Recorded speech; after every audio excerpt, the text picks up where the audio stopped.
Hello, and welcome to the Infinite Love Podcast. This is a place where we share how love can transform negative emotions and pain into strength. We talk about all things related to love, positivity, and kindness. And I am your host, Corinne Camara. Welcome to episode 10, From Betrayal to Healing. Today, we are going to be talking to Dr. Debi Silber, who is the founder of the Post Betrayal Transformation Institute and is a holistic psychologist, a health and mindset, and personal development expert. The author of the #1 best-selling book, The Unshakable Woman: 4 Steps to Rebuilding Your Body, Mind, and Life After a Life Crisis, and her new book, Trust Again. Her recent PhD study on how we experience betrayal made 3 groundbreaking discoveries that changes how long it takes to heal. In addition to being on Fox, CBS, The Dr. Oz Show, TEDx, and more, she's an award-winning speaker, coach, and author dedicated to helping people move past their betrayals as well as any other blocks preventing them from the health, work, finances, relationships, confidence, and happiness that they want most. It is such a deep and painful topic of betrayal, and today we're going to talk about ways to heal. Enjoy. Hi, welcome to the Infinite Love Podcast, Dr. Debi. I am so excited to have you here to talk about betrayal, which is such an important emotion and how people can walk through it. So tell us about your love story and how you've become the woman you are today. Thanks so much for having me. Looking forward to our conversation. You know, you don't study something like betrayal unless you have to. And I've been in health, mindset, personal development since 1991. And as my life kept changing, so did my business. And then trauma came along, and I had a horrible betrayal from my family. And, you know, when you don't quite learn all the lessons you're meant to learn to get more opportunities, I did. Yeah. And this time it was my husband. Blindsided, devastated, like anybody else, you know, who's experienced this. And I was just desperate to understand how the mind works and why people do these things and really how I can heal. So got him out of the house. And I also realized, I said, you know, what's common about these 2 betrayals? And I said, well, you know, I've never really had boundaries in place. And it was always about everybody else. You know, I had 4 kids and 6 dogs and this thriving business, but I was last. And I was like, something's got to change here. And one of the very first things I did was enroll in that PhD program, which was one of the, you know, first things I'd ever done for myself. And which is huge, because that's when that lesson is learned, you know. And so I entered this program, and then it was time to do a study. So I studied betrayal, what holds us back, what helps us heal, and what happens to us physically, mentally, and emotionally when the people closest to us lie, cheat, and deceive. And that study led to 3 groundbreaking discoveries. Blew my mind, you know, it changed my business and it changed my life. Are you going to tell us what they are? If you want to know. Absolutely. So I was hoping you'd ask. So the first one was, you know, I was studying betrayal and post-traumatic growth. You know, post-traumatic growth is like the upside of trauma, how any trauma leaves you with a new awareness, perspective, insight that you didn't have beforehand. Because, you know, like, let's face it, betrayal is a dark topic, and I like the positive side of things. So that's what I was originally studying. And I was like, you know, I'd been through death of a loved one. I'd been through disease, but betrayal felt so different to me. It didn't feel like just, you know, the other types of traumas. But I didn't want to assume. So I asked my study participants, and I said, if any of you have been through another trauma besides betrayal, does it feel different for you? And hands down, unanimously, they said, oh my gosh, it's so different. So it didn't really feel like calling it post-traumatic growth. Felt like it just didn't feel like it was a fit. So I coined a new term, post-betrayal transformation.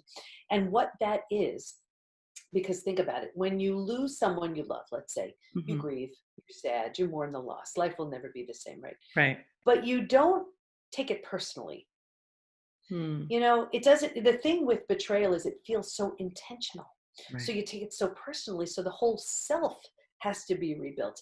Rejection, abandonment, confidence, belonging, worthiness, trust. Those are Mhm. huge things that all have to be rebuilt, right? Mhm. Yeah, that's not necessarily the case when you lose someone you love. Like I lost my mom. I didn't question her love. I miss her, but I didn't question it. Betrayal has you questioning everything, your very sanity.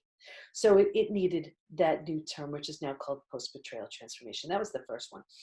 The second discovery was, while we can stay stuck for years, decades, a lifetime, and so many of us do, if we're going to heal, we're going to go through 5 stages. And you don't skip them, the order doesn't change. And what's even more exciting about that is now we know what happens physically, mentally, and emotionally at every stage. And we know what it takes to move from one stage to the next. Mhm. The best part about all of that is now healing, we know healing from betrayal is predictable.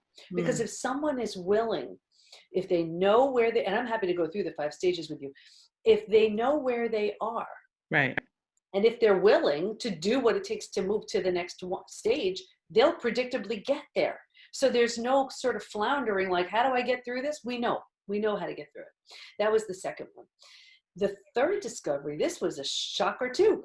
There's a collection of symptoms, physical, mental, and emotional, Mhm. so common to betrayal, it's known as post-betrayal syndrome.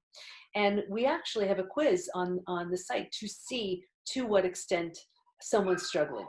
We've had about 8,500 people take the quiz in the last year and a half, 2 years. And there's a question that says, is there anything else you'd like to share? This is what's so interesting. We've all been taught time heals all wounds. Right. That's not true.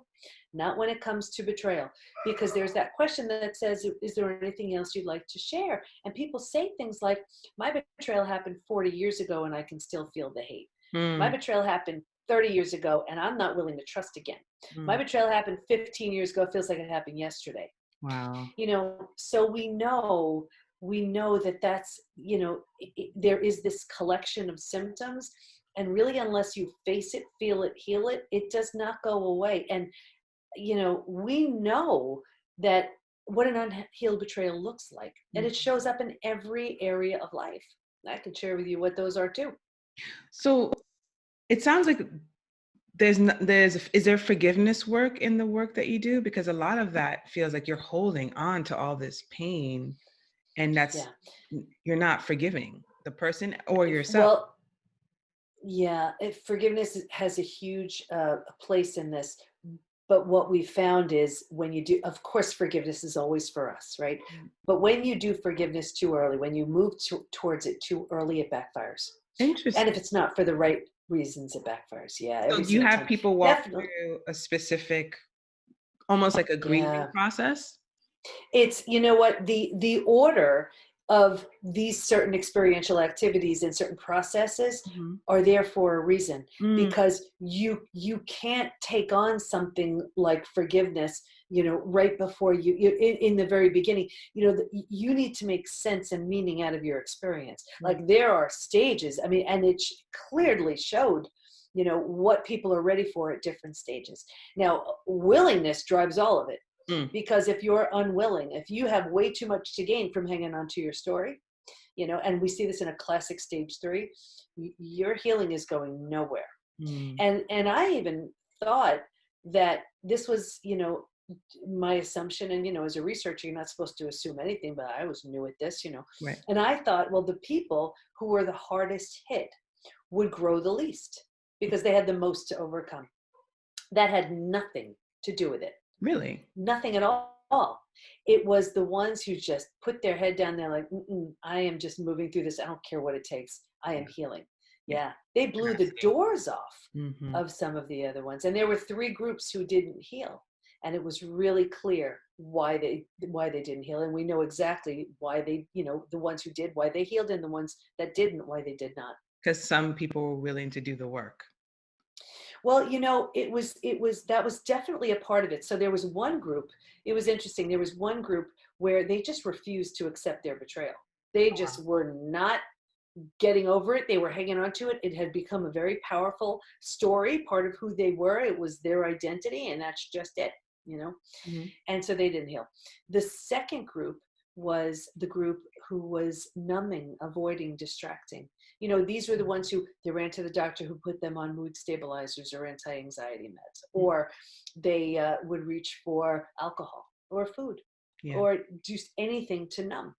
They didn't heal nearly as fast as the ones who didn't. And then the third group that didn't heal, and I thought this was really interesting, this was the group where the betrayer had no consequences. Mm. Whether it was for religious reasons, not wanting to break up a family, financial fears, just fear in general, fear of being alone. Yeah. Not only did they not heal, the only thing I saw was a further deterioration of the relationship. And this group by far was the most physically sick. Wow. Oh yeah, your heart can't handle that. No. Acting like it didn't happen, trying to make like everything's okay. The beauty of betrayal is there is a complete and utter destruction Mm. of it all, of the old you, of the old relationship, whatever, whether that's with a friend, a family member, a partner. But what's the gift in that is that you can rebuild something entirely new. And so many people are afraid of that death and destruction of the old. Right. So they're afraid of the death piece of the relationship of the old them, but it's only there can you rebirth that new. Mm.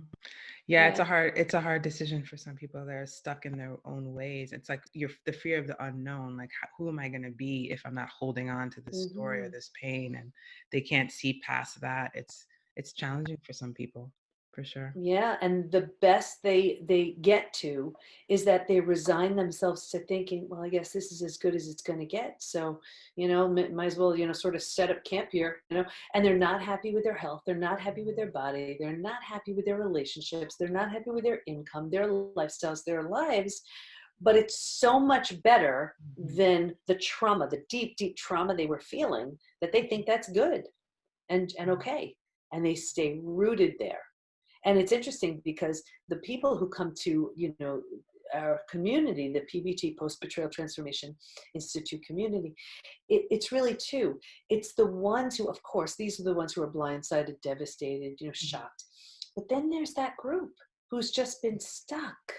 And they're stuck because of a betrayal that could have happened 40 years ago, you know, and they realize, oh my gosh, I've spent the last 40 years paying the price for someone else's behavior. They Mm. may not know, care, or even remember they did that. Right.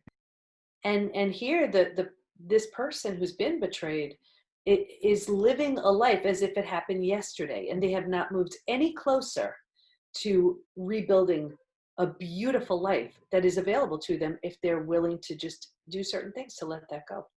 That's amazing, and it's so powerful because it almost feels like that energy or that could be translated in so many different aspects of your life.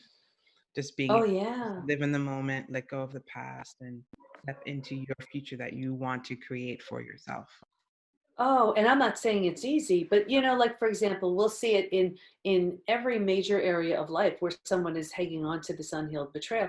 Like we'll see it in relationships. Right. It's an unhealed betrayal if the faces keep changing, but it's the same thing. It's the Mhm. same thing. Amen. You have a different boss, but it's the same thing. Different friend, but it's the same thing. Yeah. Different partner, but it's the same thing.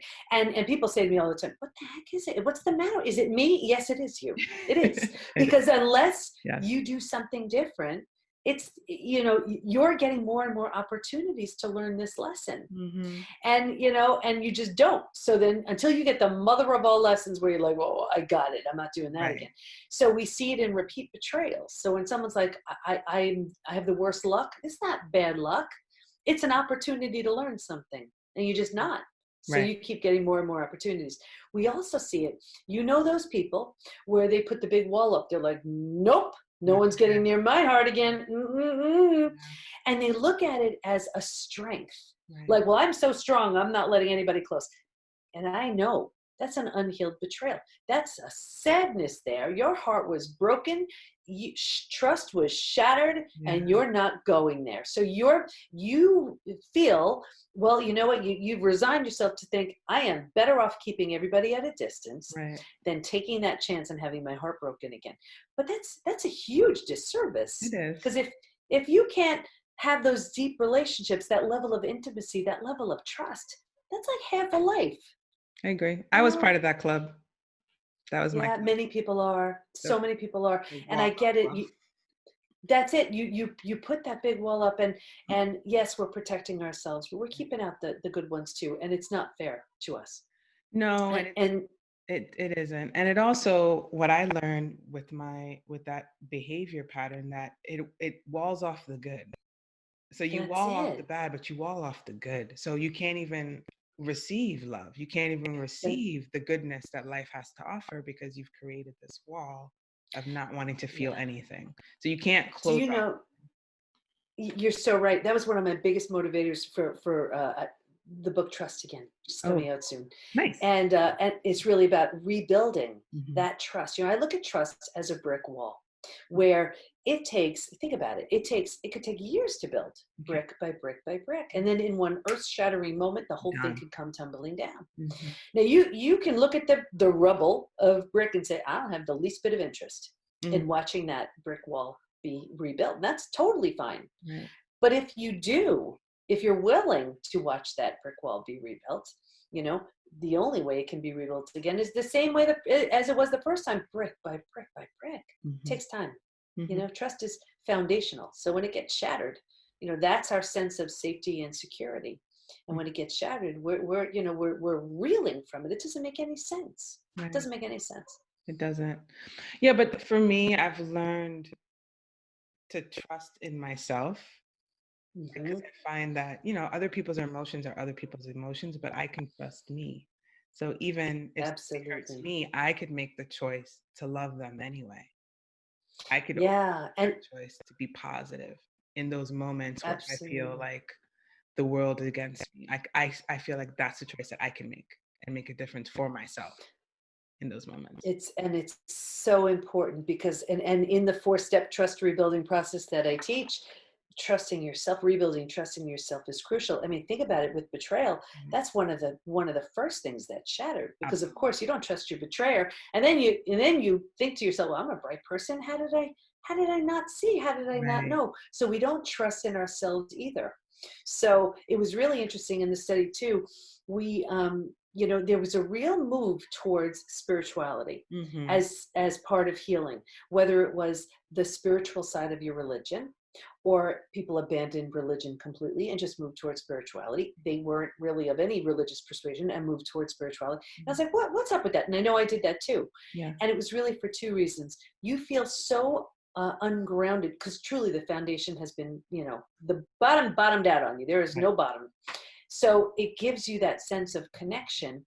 But Mhm. it was also one of the first ways that we learned to trust again, because we, Right. we sort of think, well, I can't trust the betrayer. I don't even trust myself. Let me trust in something other Let me than me. trust, yeah. Yeah. Absolutely. Yeah, absolutely. That's been so key for me as well. And also like the Yeah. clients and the people that are in my life, that's just having that connection to that higher purpose. If they can't call it God, the universe, higher Right. self, angels, like whatever you need to kind of make you see the bigger picture is so Yeah. important. I totally It get that. it's so important, because I'll tell you, I mean, that's really where that shakeup can lead to transformation. But when we're stuck, we just don't see it. And that's that, like I was saying, that's that stage 3. Hmm. And it's such a crime, to me, when I see people stuck there, because they're so um, they're so filled with self-doubt Hmm. based on their experience, because yes, it happened to them, but it's not about them. Right. And that's a hard one. That That's a is hard one to believe. So they don't believe it. And so now they don't feel really good about themselves. Their self-esteem is shattered. Their confidence is shattered.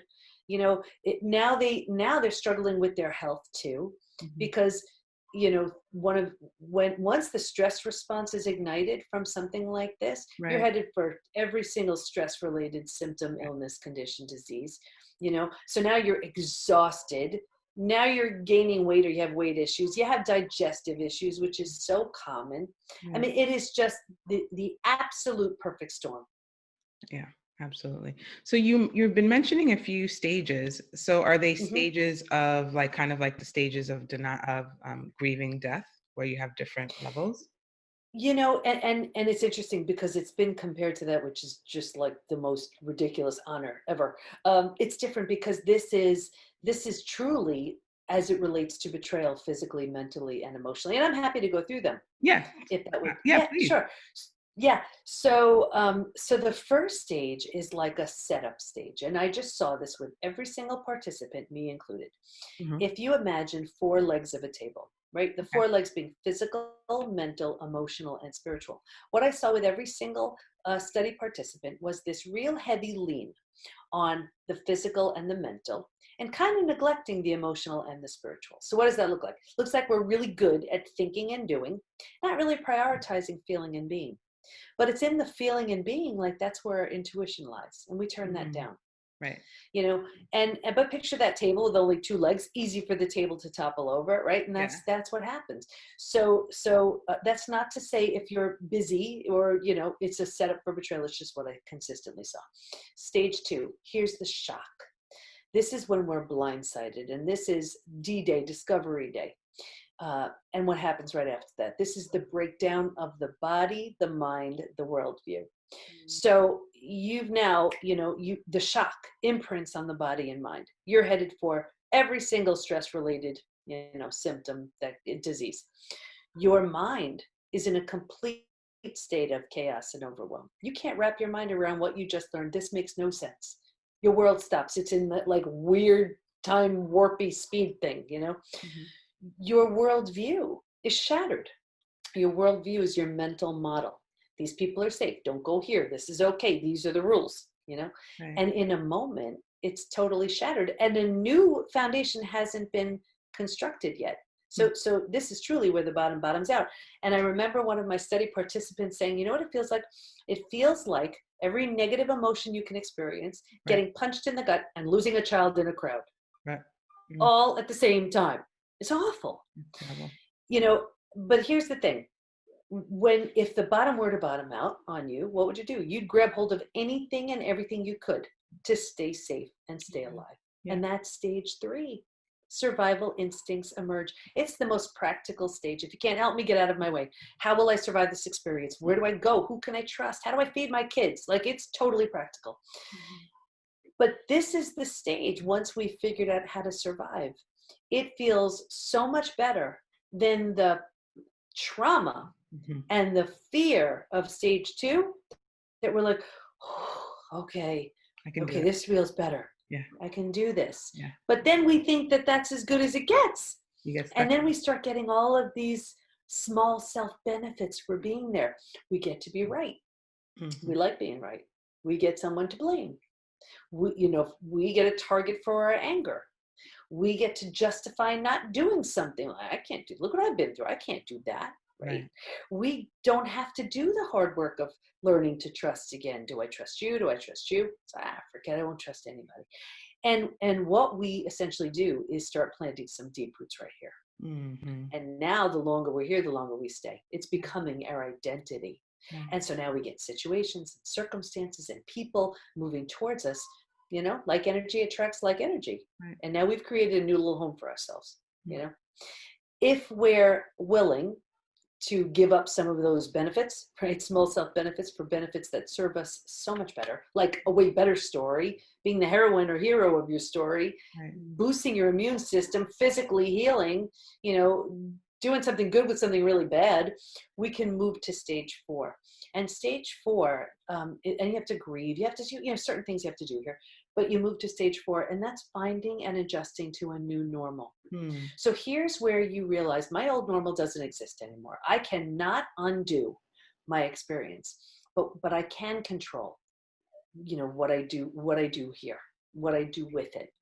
And this is like if you've ever moved to a new house, office, condo, apartment, Yeah. whatever, your stuff's not in, it's not all cozy, but Yeah. it's going to be okay. It is. When you're in this place, you're turning down the stress response. You're not healing just yet, but you're not causing the massive damage you were causing in stages 2 and stage 3. You're making kind of new rules, based on where you've been. And it's really interesting too. I thought this was so interesting. If you were to move, you don't necessarily take everything with you. right? You don't take the things that don't represent the version of you you want to be in your new space. Yeah. Well, here's where, if your friends weren't there for you, you don't take them with you. You've outgrown them right here. And I saw this so often, and people would say, I don't get it. Like, I had these friends for a long time and I just don't feel right with them anymore. Is it me? Yes, it's you. You're transforming and they're staying stuck. You just don't have don't have the patience. You're not there anymore. So that's stage 4. Once you've made this okay, this new normal, you can move into the 5th most beautiful stage, and this is healing, rebirth, and a new worldview. Your body starts to heal. Mm-hmm. Now you're interested in self-love, self-care, eating well, exercise, personal development. Like, you didn't have the head for any of that. You were surviving. Now Right. you do. You're making new rules, boundaries, and you have a new worldview based on your experience. And the 4 legs of that table, remember in the beginning, we were only focused on the physical and the mental. We're solidly grounded because now we're focused on the emotional and the spiritual too. Those are the 5 stages. I love it. Those are so powerful. Thank you so much. I mean, I feel like so many people need to learn those things about betrayal because everyone has been betrayed at some point in their life. It's an emotion. That's the thing. Yeah, and whether we're betrayed by someone, that's what's so devastating about it. These are the people who say, when the world, when those people are making you crazy, I got you. You're safe Mhm. here. You could feel safe. You trust me. And those are the very people who do it. But I'll tell you, there is such a huge link between betrayal and self-betrayal. I Mhm. see this all the time. Yeah. It's like those people who they know they're not being treated well. They're being disrespected. They're not being treated with love, respect, kindness, integrity, all of those things. And they deal with it anyway, and they put up with it anyway. Yeah. That's self-betrayal. Yeah. True. So we're gonna go into the infinite love questions. How do you use love in your work? Uh, I love on every one of our members. And I just let them know they're not alone. They're not crazy. And I love them, and I let them know. I have what's called a weekly coffee chat, which is just open Q&A. And every single time I tell them, so many people are numbing, avoiding, distracting because this stuff is painful. Mhm. And everybody in my community, they're the warriors. They're doing the work to heal and to transform and to live in this state of post-betrayal transformation. And it's not just pride. Like, I'm not just proud of them. Like, I respect them, and I love them for the work they're doing. They're just amazing humans. That's so amazing. And what does it mean for you to be a positive force of goodness in the world? It's everything. It's everything. I think everybody has an obligation. If you've been through something, you owe it to yourself and the universe to do something really good with it. And the beauty is, everybody goes through different things. Right. So wouldn't that be amazing if everybody has had all of these huge experiences, they learned everything, and now they can teach it coming from this deep place of knowing? I think it's an obligation.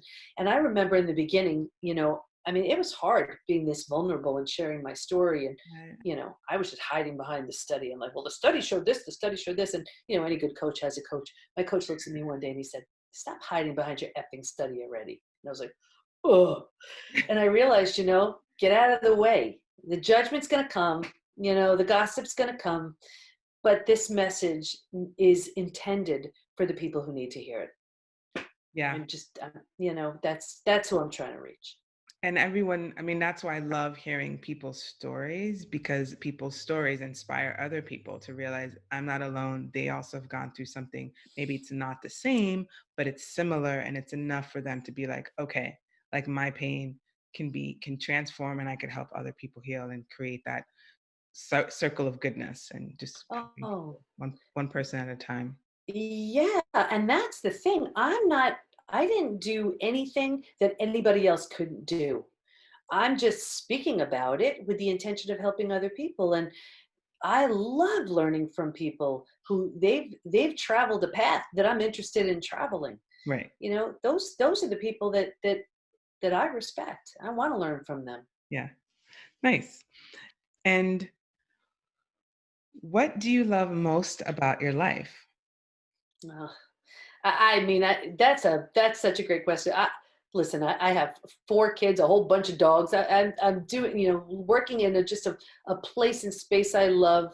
I'm now we're going by coastal because I have 3 out of 4 of my kids, in California. So we're going to be bouncing back and forth. I'm reaching the people I want to reach. Speaking, coaching, writing. I don't know. I don't think it gets better, really. I'm just so grateful.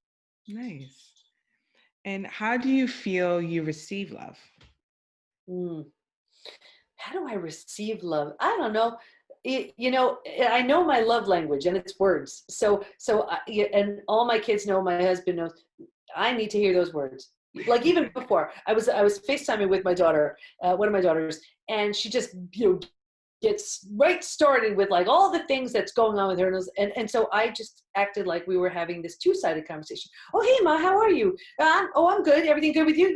Yeah. How's life? Okay, good. Because I want to hear those words of like, how are you? What's going on? How's your life going? What's new with you? Anything. So if they don't give me that conversation, I do it for them. I remember I had one son who was in college, and I mean, most sons, from what I typically hear, it's typical. They don't call their moms.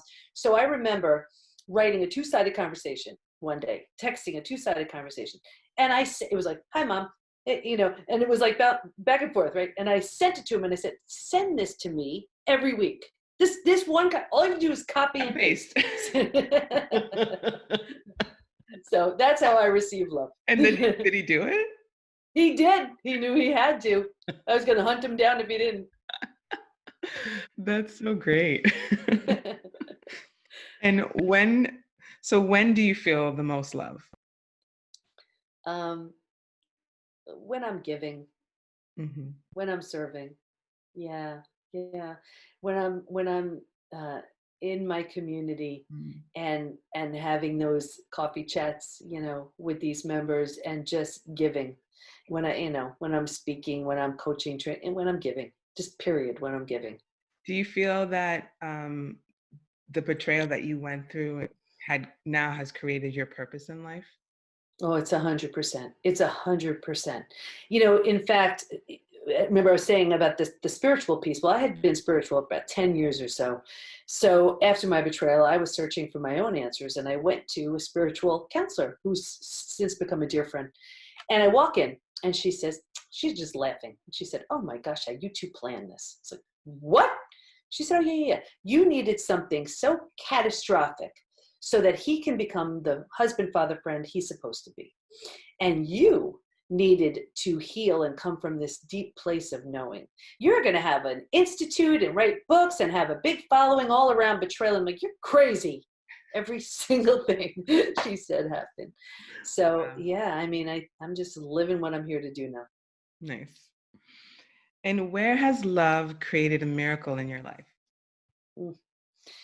Um, where has love created a miracle?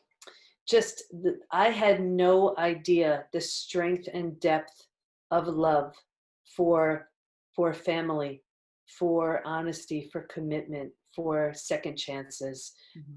for forgiveness, for strength. I mean, my experience put it all to the test, and I never knew the depth of love uh, since experiencing this and just being on the receiving end, Mhm. you know, from my husband and each one of my kids in their own way. It's just been the most amazing experience for all of us.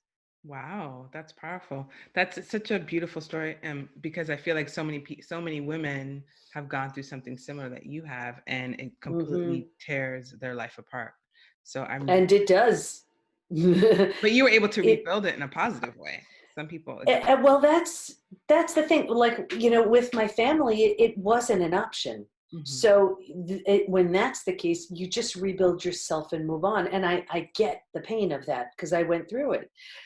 But it all depends on what's going on. Yes, it tears your life down, but that's the beginning of a new life. Mhm. But people look at it like, "But my life was torn down." Yes. And that's the beginning of your new life. Mm-hmm. If you choose. That's it. But people have way too much to gain by saying, yes, but look at my life, but look at my life. But yeah, I get it. I've been there. I had to think about it. I had a very powerful story. The most important people in my life betrayed me. And I could tell you that story and you'd feel bad. Mm-hmm. I'd get sympathy. I'm like, ugh. But now the story's so much better. So Mm-hmm. much better when you do something good with it. Absolutely. Absolutely. So powerful. So where can people find you, your books, your institute? Like, how do people get involved in the work that you do? Oh, thank you. The best thing to do is to take the post betrayal syndrome quiz to see to what extent you're struggling. So you can find that at the PBT, as in Post Betrayal Transformation, the pbtinstitute.com/quiz. Great. And I'll put all that information in the show notes as well. Thank you. Thank you so much, Debbie. This was so powerful. I feel like I've learned a lot. I'm sure that the listeners will have learned a lot as well. And thank you so much for doing the work that you do. It's amazing and beautiful. And I'm so happy that you were able to be on my show today. Thank you for giving me an opportunity. It's people like you that give people like me an opportunity to share. Yeah, because we believe in the work that we do and it's transforming that pain into power. And that's what it's really all about. And like creating the life that you want to create, despite Thank you. all the negative things that happen. Cool. Well, have a great day. Thank you. Bye. Thank you so much for listening. Please subscribe and tune in on Tuesdays for new episodes. For more information about me, please follow me on Instagram at Corinne J. Camara and my website, CorinneCamara.com. Sending you lots of infinite love.